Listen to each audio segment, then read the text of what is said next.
أعوذ بالله من الشيطان الرجيم. بسم الله الرحمن الرحيم. الحمد لله رب العالمين الرحمن الرحيم مالك يوم الدين إياك نعبد وإياك نستعين اهدنا الصراط المستقيم صراط الذين أنعمت عليهم غير المغضوب عليهم ولا الضالين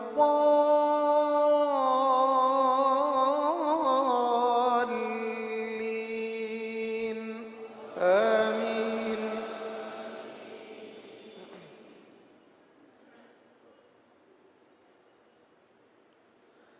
ونفخ في الصور فصعق من في السماوات ومن في الأرض إلا من شاء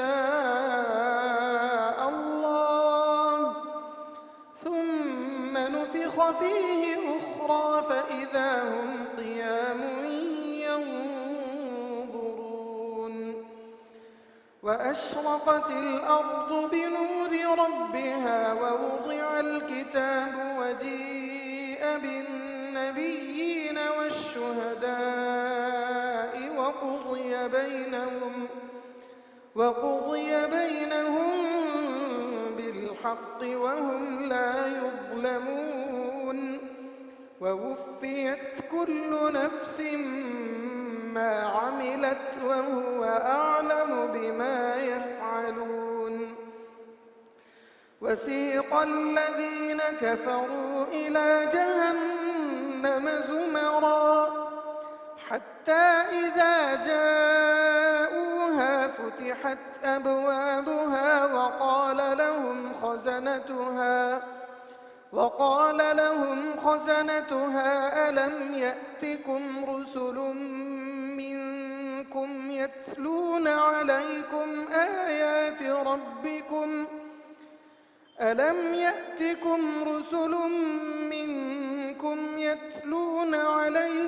آيات ربكم وينذرونكم لقاء يومكم هذا قالوا بلى ولكن حقت كلمة العذاب على الكافرين. قيل ادخلوا أبواب جهنم خالدين فيها فبئس مثوى المتكبرين.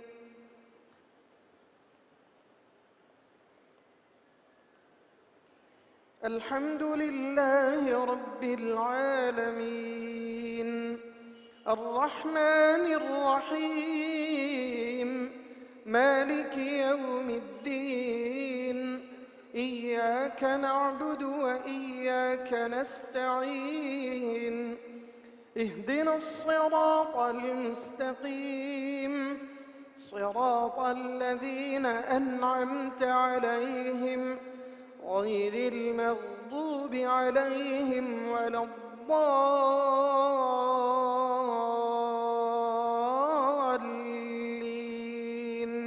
آمين.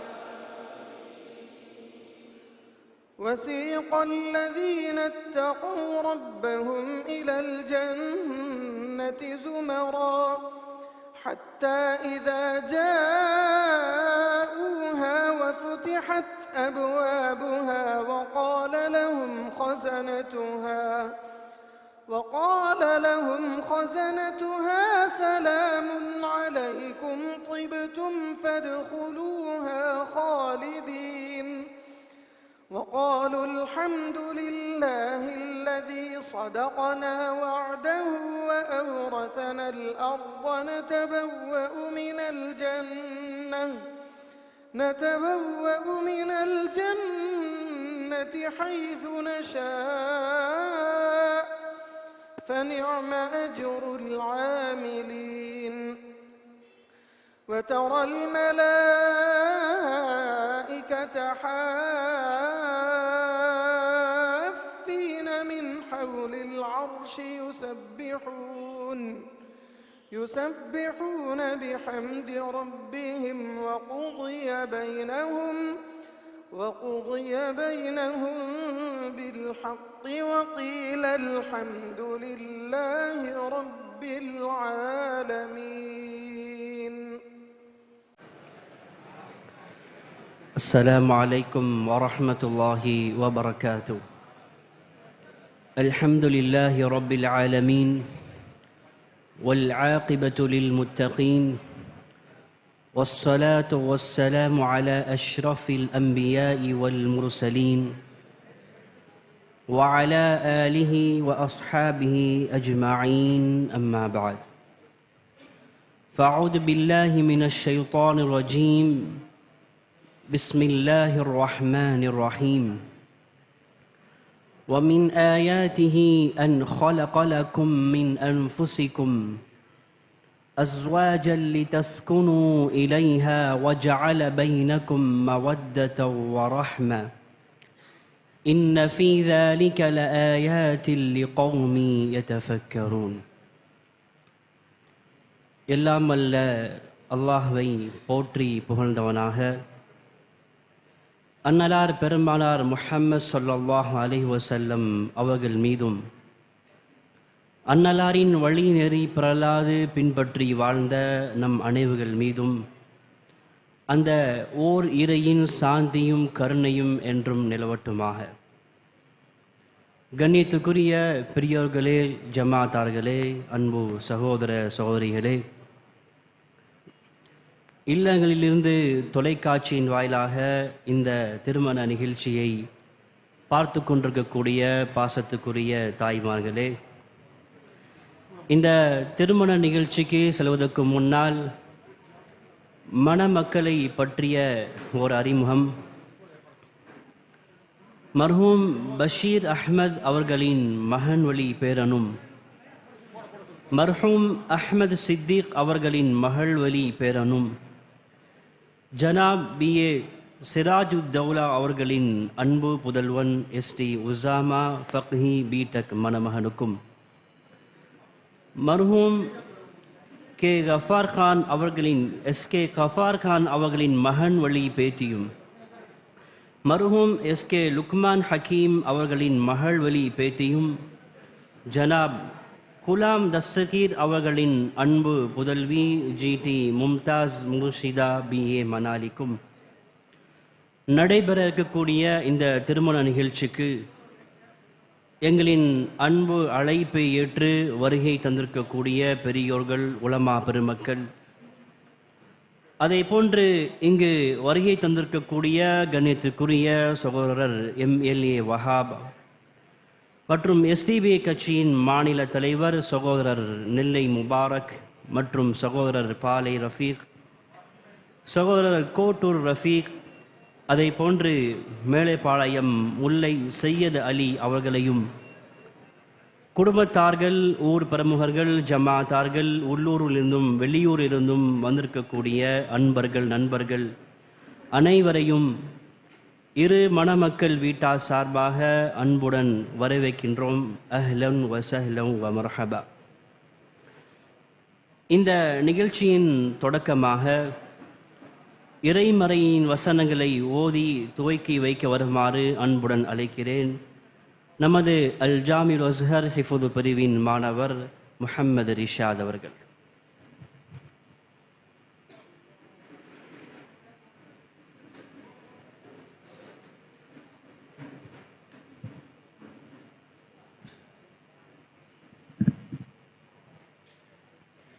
أعوذ بالله من الشيطان الرجيم. بسم الله الرحمن الرحيم. يا أيها الناس اتقوا ربكم الذي خلقكم من نفس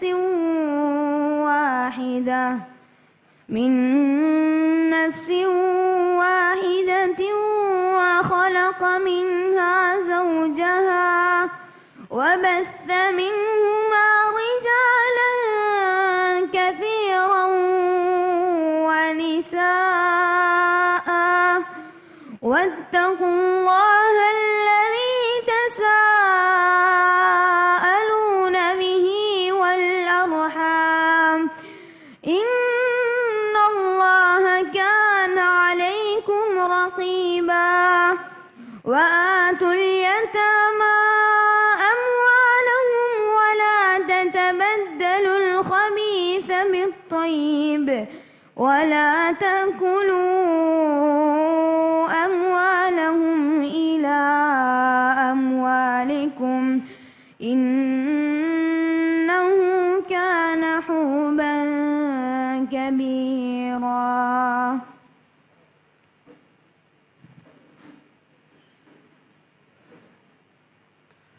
ஜஸாக்கல்லாஹ் ஹைர். நிகழ்ச்சியை தொடர்ந்து திருமண வாழ்த்துரை நமது அல் ஜாமிஉல் அஸ்ஹர் ஜும்மா மஸ்ஜிதின் ஹத்தீப் அன்னை ஆயிஷா சித்திகா மகளிர் இஸ்லாமிய கல்லூரியின் முதல்வர் கண்ணியத்திற்குரிய மௌலவி ஷேக் அப்துல் மஜீத் மஹ்தரி அவர்களை திருமண வாழ்த்துரை வழங்க வருமாறு அன்புடன் அழைக்கிறோம்.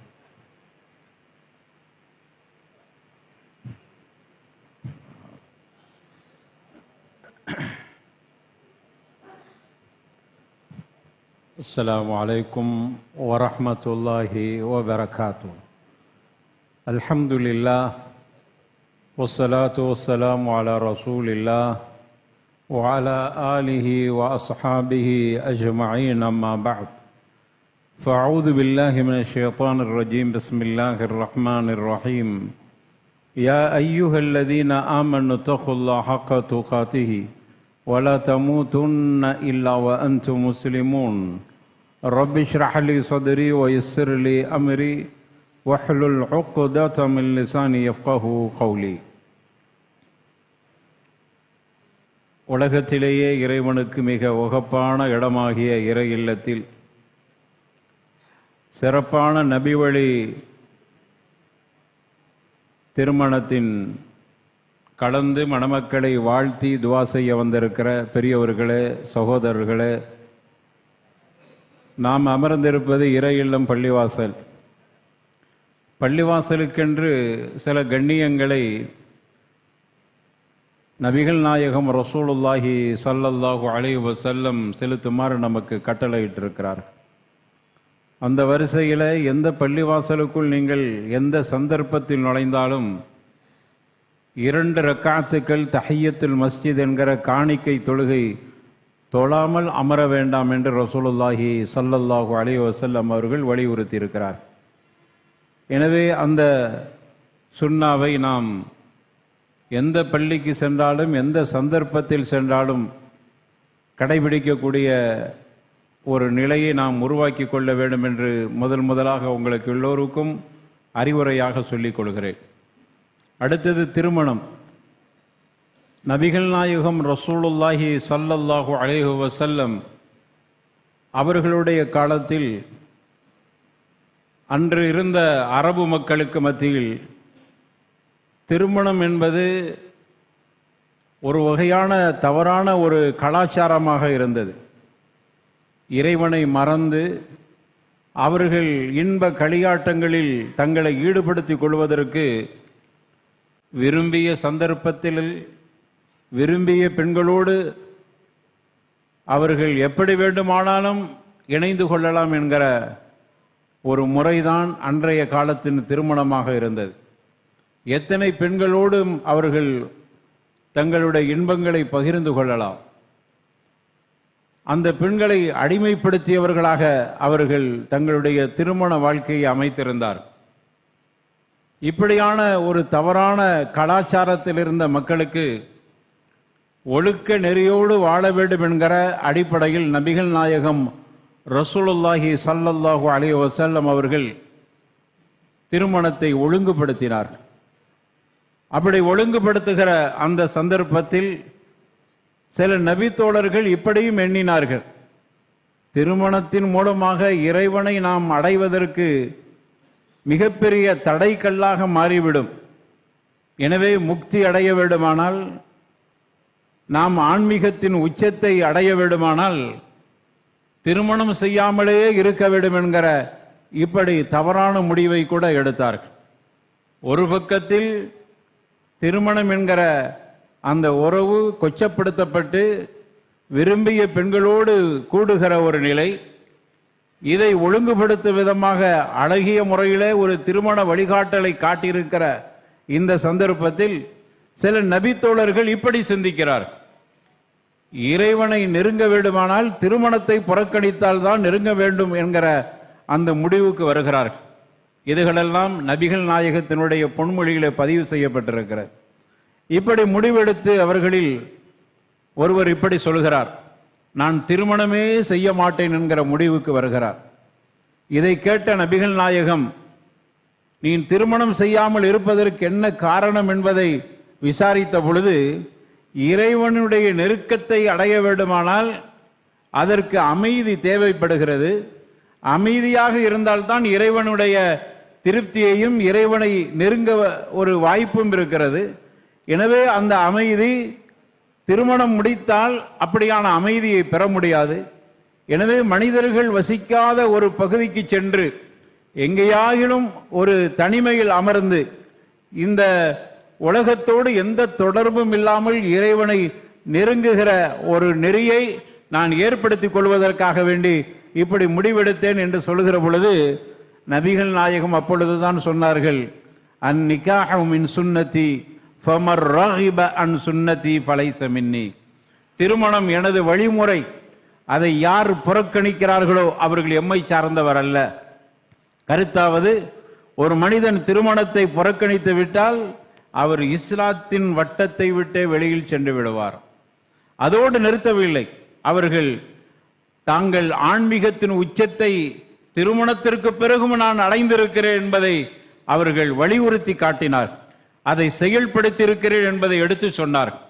நீ ஆன்மீகத்தை அடைய முடியாமல் திருமணம் தடுத்துவிடும் என்று, இந்த உலக நிலையே வேண்டாம், உலகத்தினுடைய பற்றற்ற நிலையோடு வாழ வேண்டும் என்கிற எண்ணத்தை எடுத்திருக்கிறாய். ஆனால் இஸ்லாம் அதை ஏற்றுக்கொள்ளவில்லை. நான் திருமணம் செய்திருக்கிறேன், நபிகள் நாயகம் சொன்னார், நான் திருமணம் செய்திருக்கிறேன். ஆனால் உங்களை விட அதிகமாக இறைவனை நான் அச்சப்படுகிறேன், இறைவனுக்கு பயந்து வாழுகிறேன். எனது வாழ்க்கையில் நேர்மை இருக்கிறது, என்னுடைய வார்த்தையில் உண்மை இருக்கிறது, நான் அந்த அளவுக்கு சரியாக நடக்கிறேன்.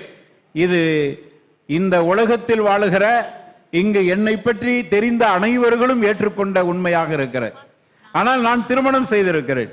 திருமணத்திற்கு பிறகும் என்னால் இப்படி வாழ முடிகிறது என்றால் திருமணத்தின் மூலமாகத்தான் அமைதியை பெற முடியும். அமைதியை பெற்ற பிறகு நீங்கள் இறைவனை அடைவதற்கு ஒரு அமைதி தேவைப்படுகிறது, அது திருமணம் தான் கொடுக்கிறது என்று வித்தியாசமான ஒரு விளக்கத்தை கொடுத்தார். உலகத்தில் அன்று வாழ்ந்த இன்றும் வாழ்ந்து கொண்டிருக்கிற ஆன்மீக தலைவர்கள் என்று சொல்லக்கூடியவர்கள் எல்லாம் அமைதியான ஒரு நிலையில் தான் இறைவனை அடைய வேண்டும். அப்படியான இறைவனை நெருங்குவதற்கு அடைவதற்கு திருமணம் பெரிய தடையாக இருக்கிறது. எனவேதான் திருமணத்தை ஒதுக்கிவிட்டு சன்னியாசிகளாகவும் அவர்கள் சாமியார்களாகவும் மத குருக்களாகவும் தங்களை அறிமுகப்படுத்தி கொண்டிருக்கிற ஒரு காலத்தை இன்றல்ல அன்றும் அப்படித்தான் இருந்தது. நபிகள் நாயகம் வித்தியாசமாக விளக்கம் கொடுத்தார்கள். இல்லை, திருமணத்தின் மூலமாகத்தான் நீ அமைதியை அடைய முடியும், அமைதியோடு உன்னுடைய இறைவனை கண்டிப்பாக நெருங்க முடியும். காரணம், மனிதனுடைய இயல்பு தன்மையை நபிகள் நாயகம் புரிய வைத்தார். மனிதனுடைய இயல்பு தன்மை ஒரு வித்தியாசமான உணர்வோடு படைக்கப்பட்டிருக்கிறான். ஒவ்வொரு ஆணுக்கும் துணை பெண் தேவைப்படுகிறது, அதே போன்று ஒவ்வொரு பெண்ணுக்கும் துணை ஆண் தேவைப்படுகிறது. இப்படித்தான் படைப்பினுடைய அமைப்பை இப்படித்தான் இருக்கிறது. இந்த இயற்கைக்கு மாற்றமாக நாம் மாறு செய்கிற பொழுது அது உள்ளபடியாக இறைவனை நெருங்க முடியாது, மாறாக மிகப்பெரிய தவறின் பக்கம் நீ சென்று விடுவாய் என்பதை நபிகள் நாயகம் மிக தெளிவாக உணர்த்தி காட்டினார். அதைத்தான் எனக்கு முன்னால் ஓதிய அந்த சிறுவர் அந்த வசனத்தை ஓதி காண்பித்தார். ஓமின் ஆயாத்திஹி அன் ஹலகலக்கும் மின் அன்ஃபுசிக்கும் அஸ்வாஜன் லிதஸ்குனு இலைஹா வஜஅல பைனக்கும் மத்தத்தம் வர்ரஹ்மா என்று இறைவன் தனது திருமறையில குறிப்பிட்டு தருகிறான். திருமணம் என்ன? இஸ்லாம் தெளிவாக அறிமுகப்படுத்துகிறது. இறைவனுடைய அற்புதங்களில் ஒன்று திருமணத்தை பற்றி இஸ்லாம் அறிமுகப்படுத்துகிற பொழுது குர்ஆன் இப்படி சொல்கிறது, ஒமின் ஆயாத்திஹி, இறைவனுடைய அற்புதங்களில் ஒன்று என்று துவக்கத்திலே இறைவன் இப்படி ஆரம்பிக்கிறான். அற்புதம் என்றால் அது என்ன? இறைவனுடைய அற்புதங்களில் ஒன்றாக திருமணம் பார்க்கப்படுகிறது என்றால், திருமணத்திற்கு முன்னால் அந்த பெண்ணுக்கும் உனக்கும் எந்த சம்பந்தமும் இல்லை. ஆனா திருமணம் என்கிற ஒரு உறவு அந்த பெண்ணோடு உன்னை எப்படி தொடர்பு படுத்துகிறது? அதே போன்று அந்த பெண்ணுக்கும் உனக்கும் எந்த சம்பந்தம் இல்லாத ஒரு நிலையில் அந்த பெண்ணுக்காக எதையும் செய்வதற்கு அவன் துணிந்து விடுகிறான். அதே போன்று அந்த பெண்ணை எடுத்துக்கொள்வோம், அந்த பெண்ணுக்கும் இவருக்கும் எந்த தொடர்பும் இல்லை. ஆனா திருமணம் என்கிற உறவின் மூலமாக ஏற்படுகிற தொடர்பு எவ்வளவு பெரிய மாற்றத்தை உருவாக்குகிறது. அந்த பெண்ணு இவருக்காக வேண்டியே காத்திருக்கிறாள், இவருக்காக வேண்டியே பல தியாகங்களை செய்கிறாள், இவருக்காக வேண்டியே தன்னை மாற்றிக் கொள்கிறாள், தன்னுடைய பழக்க வழக்கங்களில் பெரும் மாற்றத்தை ஏற்படுத்திக் கொள்கிறாள். திருமணத்திற்கு முன்னால் அவளுக்குன்னு ஒரு பெரிய பழக்க வழக்கங்கள் இருந்தன. திருமணத்திற்கு முன்னால் அவளுக்குன்னு என்ற ஒரு சில நெறிமுறைகள் இருந்தன. தன்னுடைய துணை கணவன் வந்த பிறகு கணவனுக்காக தன்னை மாற்றிக் கொள்கிறாள். இதைத்தான் இஸ்லாம் மிக தெளிவாக, அந்த இடத்தில் ஒரு நுட்பமான ஒரு தொடர்பு இருக்கிறது. அந்த தொடர்பை தான் குர்ஆன் இப்படி சொல்கிறது, ஒமின் ஆயாத்திஹி, இறைவனுடைய அற்புதங்களில் ஒன்று. எங்கோ பிறந்தவள், யாருக்கோ பிறந்தவள், யாருக்கோ பிறந்தவர், சம்பந்தமே இல்லை. ஆனால் திருமண பந்தம் என்கிற அந்த உறவு அவர்களை அந்த அளவுக்கு நெருக்கமாக்கி விடுகிறது. குர்ஆன் சொல்கிறது, ஒமின் ஆயாத்திஹி அன் கலகலக்கும் மின் அன்ஃபுசிக்கும் அஸ்வாஜா, உங்களிலிருந்தே உங்களுக்கு ஒரு துணை. அந்த துணையிடத்தில் உங்களுக்கு என்ன இருக்கிறது என்றால், லிதஸ்குனு இலைஹா, ஆண்களே உங்களுடைய அமைதி அங்குதான் இருக்கிறது. இஸ்லாம் மட்டும்தான் பெண்களுக்கு அன்றே உயர்வை கொடுத்தது. பெண்களை அடிமைப்படுத்தி கொண்டிருந்த காலம், பெண்களை தங்களுடைய தேவைக்கு தங்களுடைய ஆசா பாசங்களுக்காக அனுபவித்துக் கொண்டிருந்த அந்த காலகட்டத்தில் இப்படியான ஒரு முறையை இஸ்லாம் சொல்லி காட்டுகிறது. லிதஸ்குனு இலைஹா, மமதையில் இருக்கிற ஆண்களே.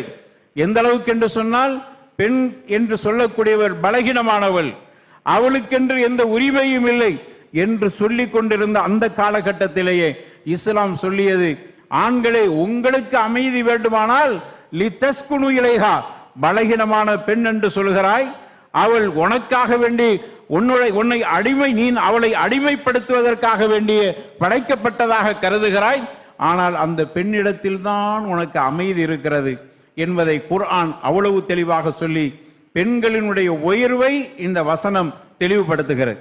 அது திருமணத்தின் மூலமாக அந்த உயர்வு கிடைக்கிறது. எனவே ஆண்களுக்கு நிம்மதி வேண்டுமா? எங்கும் செல்ல வேண்டாம். ஆண்களுக்கு நிம்மதி வேண்டுமானால் நீங்கள் திருமணம் செய்யுங்கள். திருமணத்தின் மூலமாக அந்த பெண்ணிடத்திலே உங்களுக்கு அமைதி கிடைக்கிறது. வித்தியாசமான ஒரு கோணத்தில் இஸ்லாம் அணுகுகிறது. அதன் மாதிரி ஒவ்வொரு ஆண்களும் தங்களுக்கு நிம்மதியை தேடுகிற பொழுது திருமணம் செய்கிறார்கள். திருமண வாழ்க்கையே அவர்களுக்கு நிம்மதியின் உச்சத்தை கொடுக்கிறது. வெறுமன திருமணம் என்பது பெண்ணுடைய ஒரு ஆண் தன்னுடைய ஆசையை தீர்த்து கொள்வதற்கு பெண்ணையும், பெண் தன்னுடைய ஆசையை தீர்த்து கொள்வதற்கு ஆணையும் துணையாக அமைத்துக் கொள்வது மட்டும்தான் திருமணத்தின் நோக்கம் என்று எண்ணிக்கொண்டிருந்த காலகட்டத்தை தாண்டி இஸ்லாம் வித்தியாசமாக அது ஒரு வணக்கம் என்று சொல்லியது. திருமணம் என்பது ஒரு வணக்கம். அந்த வணக்கத்தை செய்யக்கூடியவர்கள் யாரோ அவர்களே என்னை சார்ந்தவர், என்னை ஏற்றுக்கொண்டவர், என்னுடைய மார்க்கத்தை ஏற்றுக்கொண்டவர், இஸ்லாத்தில் முழுமையாக நுழைந்தவராக கருதப்படுகிறார். யாரெல்லாம் இந்த திருமணத்தை புறக்கணிக்கிறார்களோ அவர்கள் இஸ்லாத்தை விட்டே வெளியில் சென்று விடுகிறார்.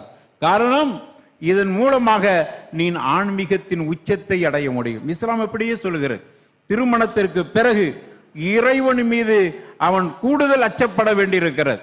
அவன் மட்டுமல்ல, அவனுடைய மனைவிக்காக வேண்டி வாழக்கூடிய ஒரு நிலை, ஒரு பொறுப்புணர்வு வருகிறது. அந்த பெண்ணை மதிக்கக்கூடிய ஒரு நிலைக்கு ஆளாக்கப்படுகிறான். அதன் மூலமாக வருகிற வாரிசுகளை நல்ல முறையில் வளர்க்க வேண்டும் என்கிற அந்த எண்ணம் வருகிறது. நல்ல முறையில் அந்த பிள்ளைகள் வளர வேண்டுமானால் அதற்கு கணவன் மனைவியாகிய நாங்கள் இருவரும் சரியாக இருக்க வேண்டும் என்கிற இப்படியான முறைகளை எல்லாம் இஸ்லாம் திருமணத்தின் மூலமாக கற்றுக் கொடுத்து ஒரு மனிதனை ஒரு அழகான மனிதனாக, ஒரு ஒழுக்கமுள்ள மனிதனாக திருமணத்தின் மூலமாக மட்டும்தான் நெறிப்படுத்த முடியும் என்பதை இஸ்லாம் வலியுறுத்தி சொல்கிறது. அதனால தான் அதை இபாதத் என்கிற அடிப்படைக்கு கொண்டு போகிறது. எனவே அந்த பெண்ணிடத்தில் உங்களுக்கு அங்கு அமைதி இருக்கிறது. லி தஸ்குனு இலைஹா ஒ ஜஅல பைனக்கும் வத்தத்தம் ஒ ரஹ்மா. ஒவ்வொரு ஆணுக்கும் தேவைப்படுகிற முக்கியமான அம்சம் அந்த பெண்களிடத்திலிருந்து அவர்களுக்கு கிடைக்கின்றன. ஒவ்வொரு ஆணுடைய நிலையும், அவருடைய வேலை பளு, அவர் எடுத்திருக்கிற பொறுப்பை சார்ந்து அவருக்கு ஏற்படுகிற மிகப்பெரிய நெருக்கடி, மன உளைச்சல்கள், இவைகள் அனைத்திற்கும் ஒரு பெண்ணிடத்திலிருந்து தீர்வை அல்லாஹ் ரப்பல் ஆலமீன் கொடுக்கிறான். இதுதான் திருமணத்தினுடைய உண்மை நிலையாக இருக்கிறது. இஸ்லாம் இப்படித்தான் திருமணத்தை பார்க்கிறது. அதனால தான் குர்ஆன் இப்படியே சொல்கிறது, லி தஸ்குனு இலைஹா. மணமகனுக்கு அதைத்தான் நாம் சொல்கிறோம். உங்களுக்கு அமைதி வேண்டுமானால் உங்கள் தாயிடத்தில் கிடைக்காத அமைதி கூட மனைவிடத்தில் கிடைக்கிறது. உங்களுடைய தாயிடத்தில் சொல்ல முடியாத சில ரகசியங்களை கூட உங்களுடைய மனைவிடத்தில் நீங்கள் பகிர்ந்து கொள்ள முடிகிறது. உங்களுடைய மனைவி அந்த அளவுக்கு அவைகளை உள்வாங்கி உங்களுக்கு ஆறுதல் சொல்லுகிற இடத்தில் இருக்கிறார். அப்படிப்பட்டவளாக அவள் இருக்க வேண்டும் என்பதும் இஸ்லாத்தினுடைய ஒரு நெறியாக இருக்கிறது. அப்படியான ஒரு பெண்ணையே நீங்கள் திருமணம் செய்யுங்கள் என்பதும் இஸ்லாத்தினுடைய ஒரு கடமையாக இருக்கிறது. எனவே தான் திருமணம் செய்கிற பொழுது அல் மர்அத்து சாலிஹா என்று இஸ்லாம் சொல்லி தருகிறது. நீ நல்லொழுக்கம் உள்ள பெண்ணை தேர்வு செய்து கொள். உன்னுடைய கிடைக்காத சொத்து, நபிகள் நாயகம் இப்படியே சொன்னார், உங்களுக்கு நான் ஒரு அற்புதமான ஒரு பெரிய சொத்தை உங்களுக்கு அறிவிக்கட்டுமா, ஒரு பொக்கிஷத்தை உங்களுக்கு அறிவிக்கட்டுமா என்று கேட்டார். உடனே தோழர்கள்லாம் கேட்டார்கள், சொல்லுங்களேன் யார சொல்லலாம். நபிகள் நாயகம் சொன்னார்கள், யாருக்கு நல்லொழுக்கமுள்ள மனைவி கிடைக்கிறாளோ அவருக்கு இந்த உலகத்தில் கிடைக்காத ஒரு பொக்கிஷம் கிடைத்ததாக கருதப்படுகிறார் என்று நபிகள் நாயகம் இந்த அளவுக்கு பெண்களை உயர்வுபடுத்தி சொல்லியிருக்கிறார். எனவே அந்த உயர்வோடு திருமணம் செய்கிற ஒவ்வொரு ஆணும் தன்னுடைய மனைவியை அணுகிற பொழுது அவர்களுக்கு மத்தியில ஒரு நல்ல பிணைப்பு ஏற்படுகிறது. மவத்தத்தம் வ ரஹ்மா, அல்லாஹ் குர்ஆனிலே சொல்கிறான், உங்களுக்கு மத்தியில நல்ல நெருக்கமான ஒரு பாச பிணைப்பும் அங்கு கருணையும் கிடைக்கின்றன. இது திருமணத்தால் கிடைக்கிற மிக அற்புதமான அம்சமாக இருக்கிறது. எனவே திருமணம் இப்படித்தான் இஸ்லாமிய பார்வையில் நடத்தப்பட வேண்டும். இதுதான் திருமணத்தினுடைய முக்கிய நோக்கமாக இருக்கிறது என்பதை இஸ்லாம் வலியுறுத்துகிறது. அடுத்து நபிகள் நாயகம் ஸல்லல்லாஹு அலைஹி வஸல்லம் குறிப்பிட்டார், ஒரு ஆணை சார்ந்தே சொல்கிறார், உங்களுக்கு நான் அல்லாஹ்வுடைய தூதர் சொல்றாங்க, உங்களில் சிறந்தவர் யார் என்று உங்களுக்கு சொல்லட்டுமா? உங்களில் சிறந்தவர் உங்களுடைய மனைவியிடத்தில் சிறந்தவரே உங்களில் சிறந்தவர். அல்லாஹ்வுடைய தூதர் இப்படியான ஒரு வார்த்தையும் சொன்னார். உங்களுடைய மனைவிடத்தில் சிறந்தவர் என்கிற பெயரை வாங்கியவரே உங்களில் சிறந்தவர். மணமகனை நீங்கள் அந்த சவாலையும் நீங்கள் ஏற்று அந்த அடிப்படையில் உங்களுடைய மனைவிடத்தில் நல்ல பேர் வாங்குங்கள், அதற்கான உழைப்பை செய்யுங்கள், அதற்கான பாசத்தை காட்டுங்கள். நபிகள் நாயகம் எப்படி மனைவி கிட்ட நாம் மனைவிட நல்ல பெயரை வாங்க முடியும் என்பதற்கு அவர்கள் வாழ்ந்து காட்டியிருக்கிறார். அவளோடு நீங்கள் அன்பாக நடந்து கொள்ளுங்கள். இறை தூதர் ஸல்லல்லாஹு அலைஹி வஸல்லம் ஒரு மனைவிடத்தில் எப்படி நடந்தார்கள் என்பதை, அவர்கள் நடந்து காட்டியதையும் நடந்து கொள்ள வேண்டும் என்பதையும் நமக்கு வலியுறுத்தி சொல்கிறார். ஒரு மனைவிடத்தில் நீங்கள் நல்ல பெயர் வாங்க வேண்டுமானால் அவளிடத்தில் அன்பு காட்டுங்கள், அவளிடத்தில் பாசமாக நடந்து கொள்ளுங்கள் என்று வார்த்தைகளை மட்டும் சொல்லவில்லை, அவளுடைய பணிகளில் நீங்கள் பங்கெடுத்துக் கொள்ளுங்கள் என்று சொன்னார். அவள்தான் எனக்கு வேலை செய்ய வேண்டும் என்கிற எண்ணத்தை தாண்டி இப்படி சொல்கிறார்கள், அவளுடைய பணிகளில் நீங்கள் பங்கெடுத்துக் கொள்ளுங்கள். அது உங்களுக்கும் அவளுக்கும் மத்தியில ஒரு ஈர்ப்பையும் நெருக்கத்தையும் உருவாக்கும். நபிகள் நாயகம் இப்படியே சொன்னது மட்டுமல்ல, செய்து காமித்தார்.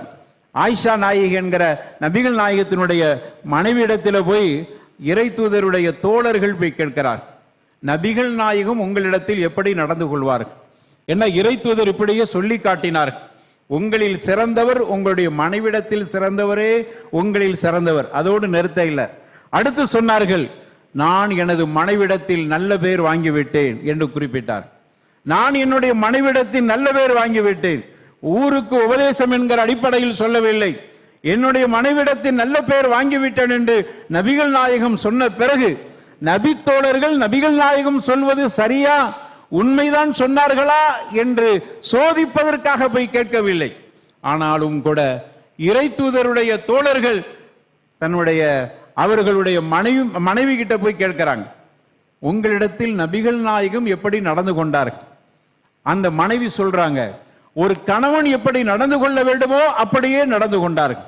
ஒரு கணவன்டா எப்படி இருக்கணும் என்பதற்கு சுருக்கமான ஒரு இலக்கணத்தை ஆயிஷா நாயகி சொல்லிவிட்டு அடுத்து கேட்டார்கள், ஹல் தக்ரஊனல் குர்ஆன், நீங்க குர்ஆனை ஓதி பார்க்கவில்லையா? குர்ஆன் கான குலுகுஹு குர்ஆனா, நபிகள் நாயகத்தினுடைய பண்பு குர்ஆன் என்ன சொல்கிறதோ அதுவே நபிகள் நாயகத்தின் பண்பாக இருந்தது. அதற்கு பிறகு விஷயத்தை சொல்கிறார்கள், அவர்கள் என்னோடு வேலைகளில் வீட்டு வேலைகளில் பங்கெடுத்துக் கொள்வார்கள் ஒன்று. அடுத்து அவர்களுடைய வேலைகளை அவர்களே செய்து கொள்வார். ஒரு பெண்ணு எதை ஈர்ப்பாக ஒரு பெண்ணு எதை ஒரு கணவனிடத்தில் விரும்புகிறாள் என்பதற்கு ஒரு பெரிய எடுத்துக்காட்டு. அவர்களுடைய வேலையை அவரே செய்து கொள்வார், என்னுடைய வேலைகளிலும் பங்கெடுத்துக் கொள்வார். இந்த இரண்டையும் ஆயிஷா நாயகி குறிப்பிட்டு காட்டுறாங்க. உலமாக்கள் அதிலிருந்து நமக்கு ஒரு விரிவை சொல்கிறார்கள். அறிஞர் பெருமக்கள் என்ன விரிவை சொல்கிறார்கள்? ஒரு ஆண், ஒரு குடும்ப தலைவன், ஒரு கணவன் எப்படி இருக்க வேண்டும் என்பதற்கு ஆயிஷா நாயகி ஒரு அற்புதமான விளக்கத்தை கொடுத்தார்கள். நபிகள் நாயகம் இப்படித்தான் இருந்தார். ஒரு கணவன் எப்படி இருக்க வேண்டுமோ அப்படி இருக்க வேண்டும் என்று சொல்லிட்டு, ஒரு கணவன் எப்படி இருக்க வேண்டும், ஒரு பெண் எதை விரும்புவாள் என்றால் அவளுக்கு நீ அள்ளி அள்ளி கொடுப்பது அதை மட்டும் விரும்புவாள் என்று எண்ணி விடாத. நீ எவ்வளவுதான் அள்ளி கொடுத்து பாசம் காட்டவில்லை என்றால் நீ அள்ளி கொடுத்ததற்கு எந்த விதத்திலும் பயனற்றதாக ஆகிவிடும். சில பேர் அவர் கொடுப்பது குறைவாக இருக்கும், ஆனால் பாசமாக இருப்பார். அப்போ ஒரு பெண்ணிடத்தில் எந்த அம்சத்தில் நீங்கள் அவருடைய இடத்தில் அவளுடைய உள்ளத்தில் குடியிருக்க முடியும் என்றால் நீங்கள் அவளுடைய வேலைகளில் பங்கெடுத்துக் கொள்ளுங்கள். நபிகள்லாம் எப்படி நடந்தார்கள் அதைத்தான் ஆயிஷா நாயகி குறிப்பிட்டு சொல்கிறார். இப்படியான அம்சங்களின் மூலமாக நீங்கள் உங்களுடைய மனைவிக்கு இடத்திலே நெருக்கமாக ஆக்கிக் கொள்ளுங்கள். அப்படி நெருக்கமாக ஆக்கிற பொழுது லித்தஸ்குனு இலைஹா, உங்களுக்கு அமைதி கிடைக்கும் என்று அல்லாஹ் ரப்பல் ஆலமீன் தனது திருமறையில குறிப்பிட்டு காட்டுகிறான். எனவே திருமணத்தினுடைய நோக்கம் அதுதான். அதே போன்று மணமகளுக்கு நான் சொல்லிக் கொள்வதெல்லாம், நபிகள் நாயகம் பெண்ணுக்கும் அப்படியான உபதேசங்களை செய்திருக்கிறார். ஒரு ஆணுக்கு செய்த உபதேசங்கள்ல பிரதான உபதேசம், நீ எப்படி இருக்க வேண்டும் என்றால் உன்னுடைய மனைவிடத்தில் நல்ல பெயர் வாங்க வேண்டும். அதே போன்று மனைவனுடைய வேலைகளில நீ பங்கெடுத்துக் கொள்ள வேண்டும். அவளிடத்தில் நீ கண்ணியமான முறையில் நடந்து கொள்ள வேண்டும். அதே போன்று ஒரு பெண்ணுக்கு சொல்கிறார், ஒரு மனைவி எப்படி இருக்க வேண்டும். ஒரு மனைவியை பொறுத்தவரையில உன்னுடைய கணவனுடைய நல்ல விஷயங்களுக்கு கட்டுப்பட்டு நடந்து கொள். இது அடிமைத்தனம் அல்ல. நல்ல விஷயங்கள், கணவர் உனக்கு நல்லதை ஏவுகிறாரா அதை நீ கேட்டுக்கொள். நல்லவைகளிலே நீ கணவனுக்கு கட்டுப்பட்டு நடந்து கொள். உன்னுடைய அலங்காரத்தையும் அழகையும் உன்னுடைய கணவனுக்கு மட்டுமே காட்டுவதற்கு விரும்பு. இதுவும் உன்னுடைய கணவனை திருப்திப்படுத்துவதற்கு பிரதான அம்சமாக இருக்கிறது. உன்னுடைய அழகு கணவனுக்கு மட்டும்தான் காட்டப்பட வேண்டும். நீ அவரிடத்தில் மட்டும்தான் நீ மிக கவர்ச்சியாக இருந்து கொள்ள வேண்டும்.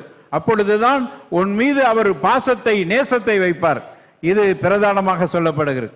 மூன்றாவதாக, ஒரு பெண்ணாக இருக்கக்கூடியவர் தன்னுடைய கணவன் யாரை அனுமதிக்கவில்லையோ, யாரு வந்தால் தன்னுடைய வீட்டுக்கு வரக்கூடாது என்று எண்ணுகிறாரோ அப்படிப்பட்டவர்களை வீட்டுக்குள் அனுமதிக்க கூடாது. இது நபிகள் நாயகம் ரசூலுல்லாஹி ஸல்லல்லாஹு அலைஹி வஸல்லம் ஒரு பெண்ணுக்கு, ஒரு மனைவிக்கு சொன்ன அறிவுரையாக இருக்கிறது. எனவே அருமையானவர்களை, இந்த அறிவுரைகள் அனைத்தும் இங்கு பேணப்படுகிற பொழுதுதான் அந்த திருமண உறவு சரியாக இருக்கும். அப்படிப்பட்ட நல்ல கூட்டத்தை ரப்பல் ஆலமீன் இந்த மணமக்களை சேர்த்தல்வானாக. வாஹிர் தஅவானா அல்ஹம்துலில்லாஹி ரப்பில் ஆலமீன். வஸ்ஸலாமு அலைக்கும் வரஹ்மத்துல்லாஹி வபரகாத்துஹு.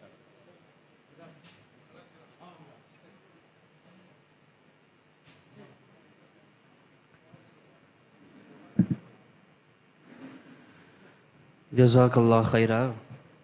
இதுவரை திருமணத்தை பற்றிய முக்கியத்துவத்தையும் மக்களை திருமணம் செய்யக்கூடிய இத்தம்பதிகளுக்கு அழகான அறிவுரையை நிகழ்த்திய ஷேக் அப்துல் மஜீத் மஹரி அவர்களுக்கு இரு வீட்டார் சார்பாக நெஞ்சார்ந்த நன்றியை சமர்ப்பித்துக் கொள்கிறோம். அடுத்ததாக ஈஜாப் கபுல். ஜனாப் B.A. சிராஜுத்தௌலா அவர்களின் அன்பு புதல்வன் S.T. உசாமா ஃபக்ஹி பிடெக் மணமகனுக்கும், ஜனாப் குலாம் தஸ்ஸகீர் அவர்களின் அன்பு புதல்வி G.T. மும்தாஸ் முர்ஷிதா B.A. இவர்களின் திருமண ஒப்பந்தத்தை மணமகளின் தந்தை சகோதரர் குலாம் தஸ்ஸகீர் அவர்கள் மணமகளிடமிருந்து நேரடியாக பெற்றுக்கொள்வார்கள். பிஸ்மில்லாஹிர் ரஹ்மானிர் ரஹீம். அஸ்ஸலாமு அலைக்கும்.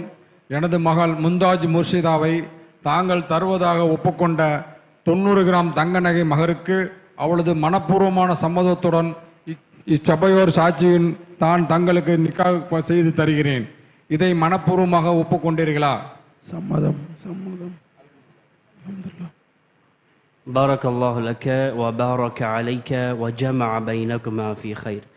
மணமகன் தாங்கள் வாக்களித்த அந்த மகருக்குடையை மணமகளின் தந்தையிடம் ஒப்படைக்கிறார்.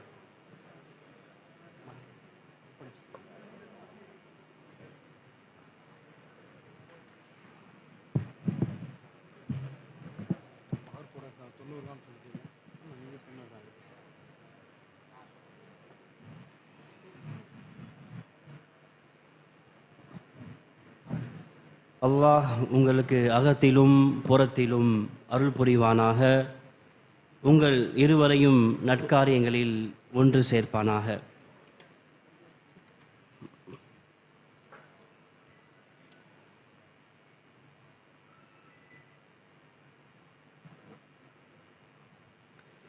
இறுதியாக நன்றி உரை.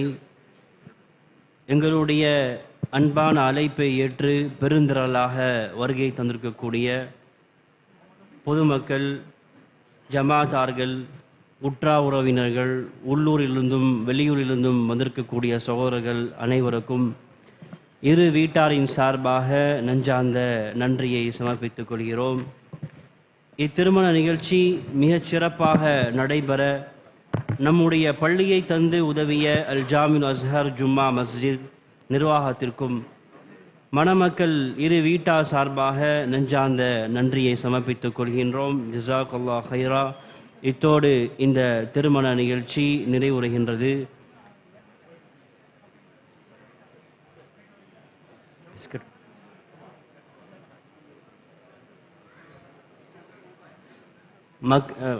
ஜமாத்தார்கள் கொஞ்சம் அமைதியாக உட்காருங்க. இந்த பிஸ்கட் எல்லாம் பகிர்ந்தளிக்கிறாங்க. முடிஞ்ச பிறகு ஒவ்வொருத்தராக நீங்கள் வரிசையாக வந்து மணமக்களை நீங்கள் முசாபஹா செய்து கொள்ளலாம்.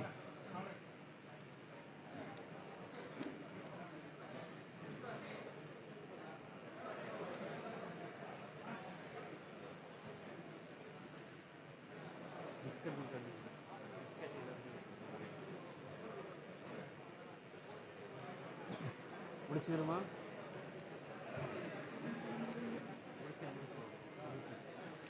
سبحانك اللهم وبحمدك أشهد أن لا إله إلا أنت أستغفرك وأتوب إليك. السلام عليكم ورحمة الله وبركاته. بسم الله الرحمن الرحيم. الرحمن علم القرآن خلق الإنسان علمه البيان الشمس والقمر بحسبان والنجم والشجر يسجدان والسماء رفعها ووضع الميزان ألا تطغوا في الميزان وأقيموا الوزن بالقسط ولا تخسروا الميزان والأرض وضعها للأنام فيها فاكهة والنخل ذات الأكمام والحب ذو العصف والريحان فبأي آلاء ربكما ربكما تكذبان خلق الإنسان من صلصال كالفخار وخلق الجان من مارج من نار فبأي آلاء ربكما تكذبان رب المشرقين ورب المغربين فبأي آلاء ربكما تكذبان مرج البحرين يلتقيان بينهما برزخ لا يبغيان فبأي آلاء ربكما تكذبان يخرج منهما اللؤلؤ والمرجان فبأي آلاء ربكما تكذبان وله الجوار المنشآت في البحر كالأعلام فبأي آلاء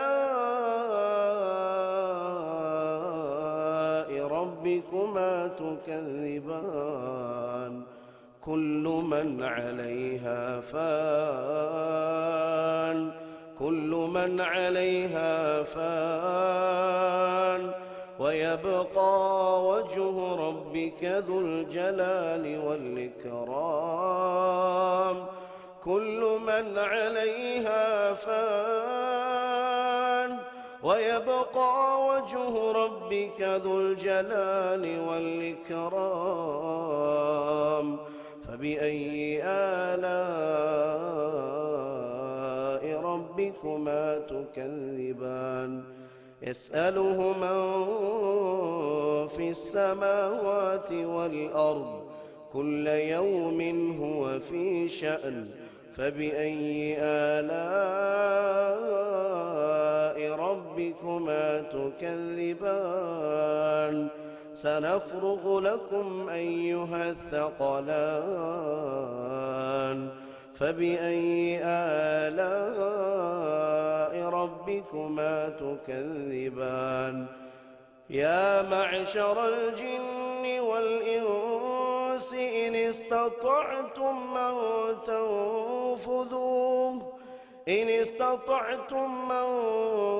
تنفذوا من أقطار السماوات والأرض فانفذوا لا تنفذون إلا بسلطان فبأي آلاء ربكما تكذبان يرسل عليكما شواظ من نار ونحاس فلا تنتصران فبأي آلاء ربكما تكذبان فإذا انشقت السماء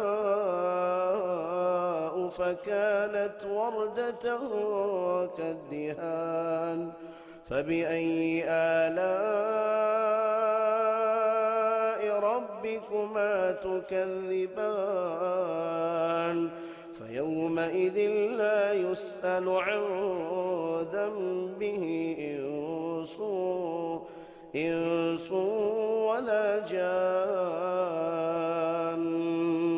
فيومئذ لا يسأل عن ذنبه إنس ولا جان فبأي آلاء ربكما تكذبان يعرف المجرمون بسيماهم فيؤخذ بالنواصي يعرف المجرمون بسيماهم فيؤخذ بالنواصي والأقدام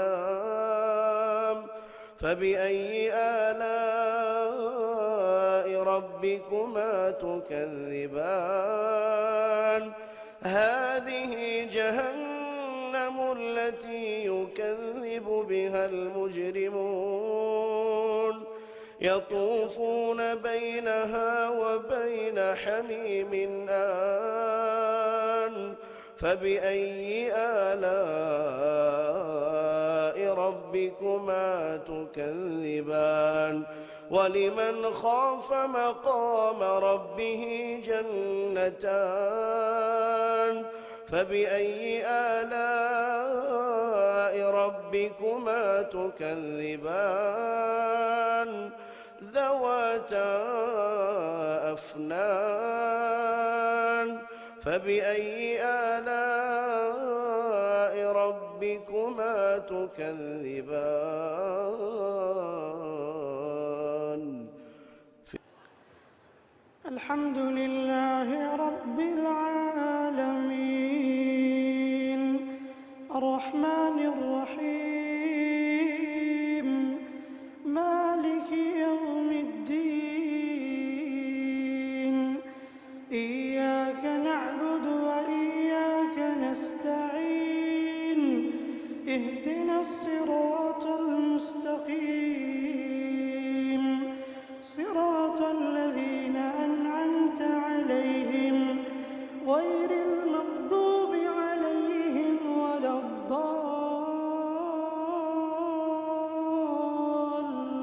الضالين آمين.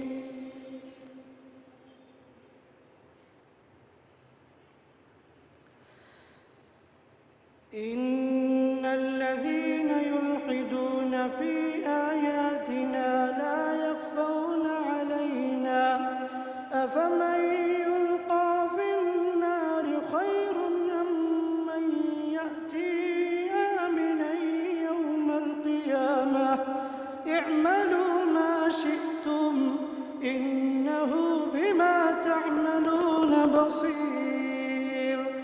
إن الذين كفروا بالذكر لما جاءهم وإنه لكتاب عزيز لا يأتيه الباطل من بين يديه ولا من خلفه تنزيل من حكيم حميد.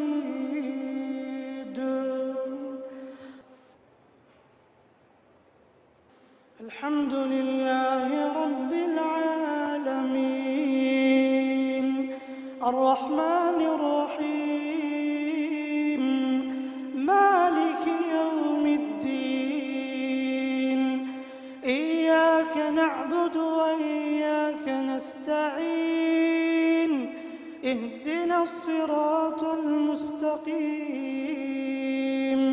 صراط الذين أنعمت عليهم غير المغضوب عليهم ولا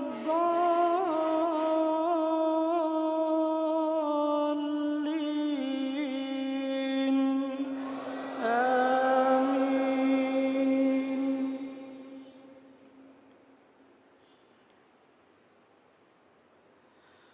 والضحى والليل إذا سجى ما ودعك ربك وما قلى وللآخرة خير لك من الأولى ولسوف يعطيك ربك فترضى ألم يجدك يتيما فآوى ووجدك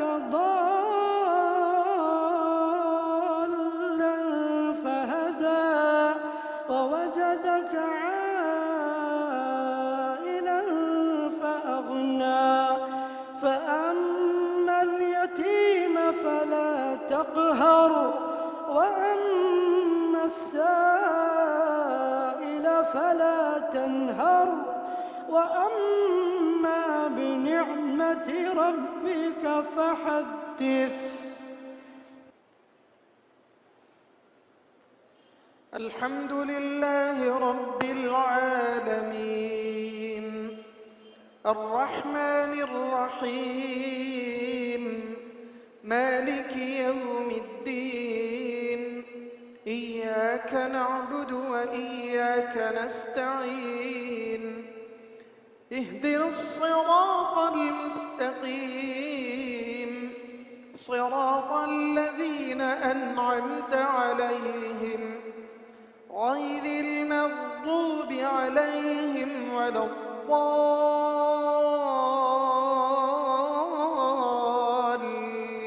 الضالين آمين.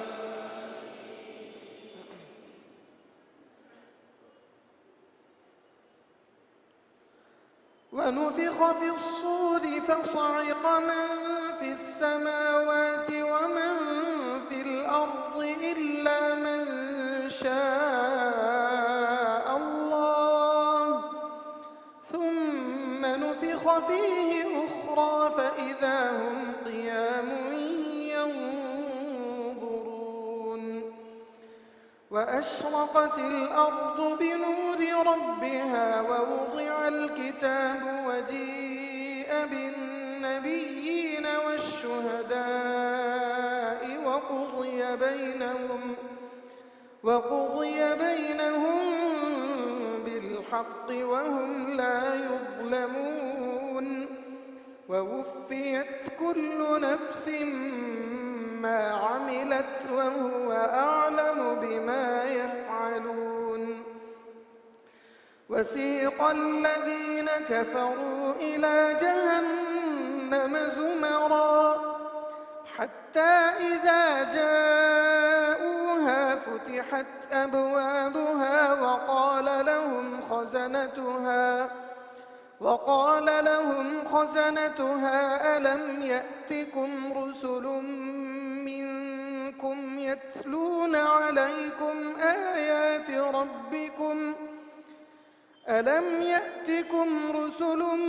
منكم يتلون عليكم آيات ربكم وينذرونكم لقاء يومكم هذا قالوا بلى ولكن حقت كلمة العذاب على الكافرين. قيل ادخلوا أبواب جهنم خالدين فيها فبئس مثوى المتكبرين.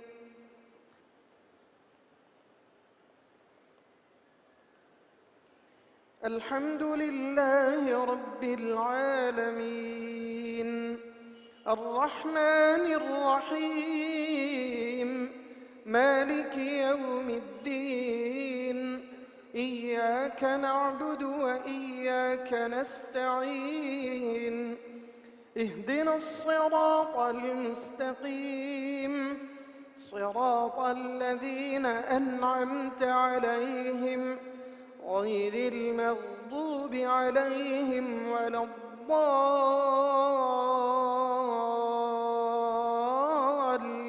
الضالين آمين. وسيق الذين اتقوا ربهم إلى الجنة زمرا حتى إذا جاءوها وفتحت أبوابها وقال لهم خزنتها سلام عليكم طبتم فادخلوها خالدين وقالوا الحمد لله الذي صدقنا وعده وأورثنا الأرض نتبوأ من الجنة حيث نشاء فنعم أجر العاملين. وترى الملائكة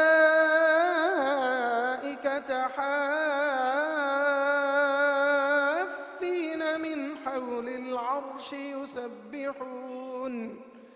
يسبحون بحمد ربهم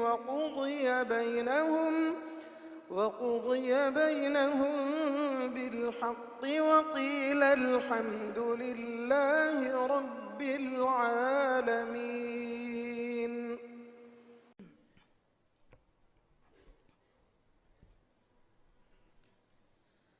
السلام عليكم ورحمة الله وبركاته.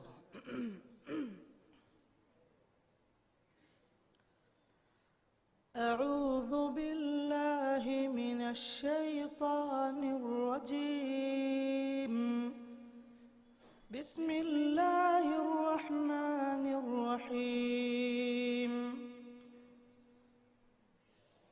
أقم الصلاة لدلوك الشمس إلى غسق الليل وقرآن الفجر إن قرآن الفجر كان مشهودا ومن الليل فتهجد به نافلة لك عسى أن يبعثك ربك مقاما محمودا وقل رب أدخلني مدخل صدق وأخرجني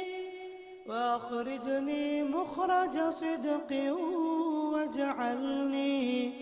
واجعلني من لدنك سلطانا نصيرا وقل جاء الحق وزهق الباطل إن الباطل كان زهوقا وننزل من القرآن ما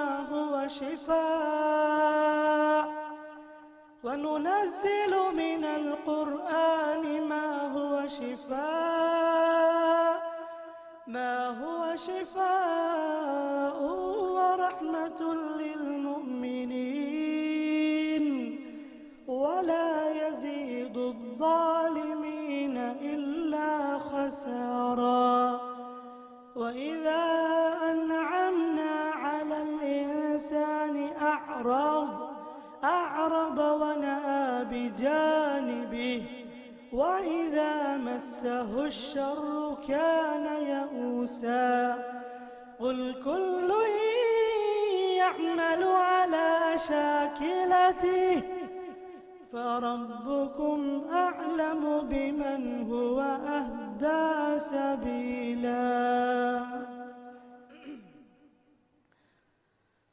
بسم الله الرحمن الرحيم.